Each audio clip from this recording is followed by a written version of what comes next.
We all know the importance of savings as we head into a recession. But how does inflation affect our savings? How about investing? What is the difference between savings and investing? Hi, I'm Eileen. Welcome back to my channel. In my last video, I talked about inflation and the effect that it has on money. As money loses its purchasing power over time due to inflation, in today's video, I will be talking about how you can make your money grow.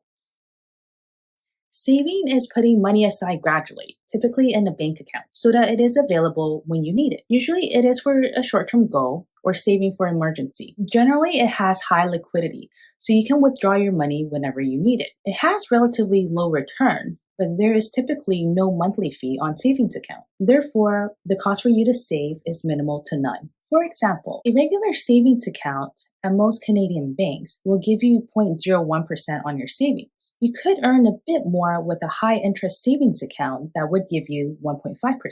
But these accounts typically require a minimum balance. However, just by saving money, it does not provide you with any protection against inflation, as inflation, even within the target range of 1 to 3%, will cause you to lose your purchasing power over time.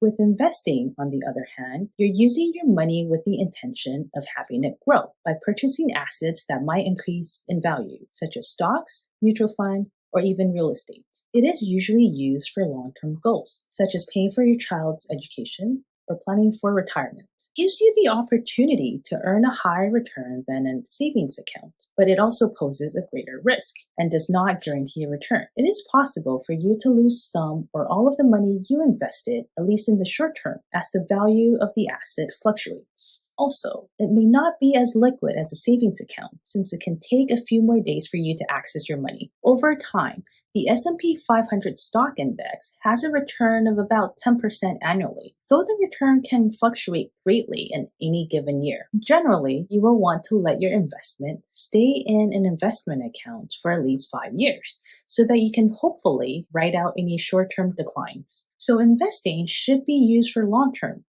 Investing is also complicated, so you might want to do some research before you start.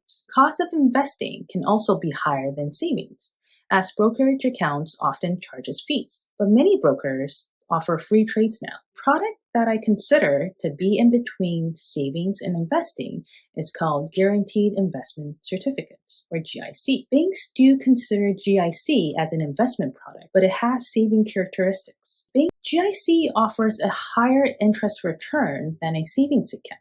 At most major Canadian banks, you should be able to get a minimum of 3% interest rate on GICs. However, it may provide less liquidity than a savings account.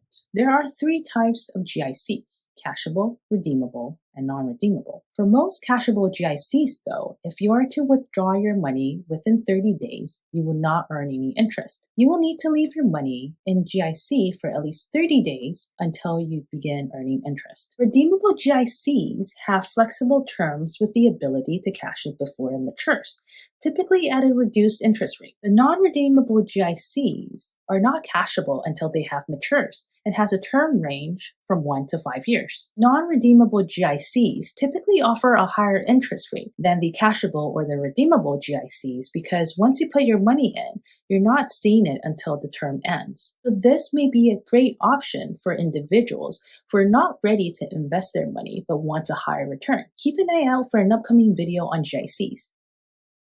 To summarize the characteristics of saving and investing, saving usually has short time frames, such as you saving up for a purchase in the near future or you saving for an emergency. It has relatively low returns. It has low to virtually no risks.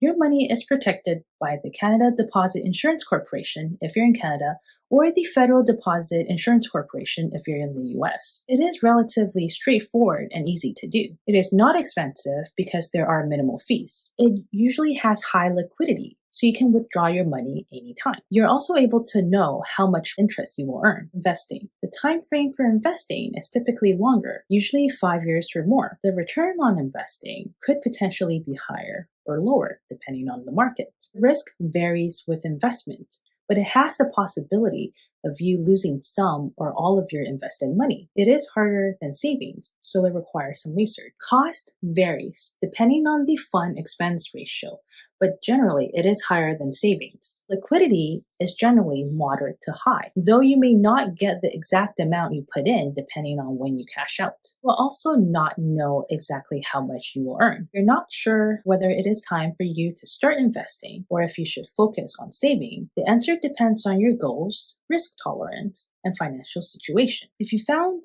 this video to be helpful, remember to give me a thumbs up and subscribe to my channel. Thank you for watching, and I'll see you in my next video.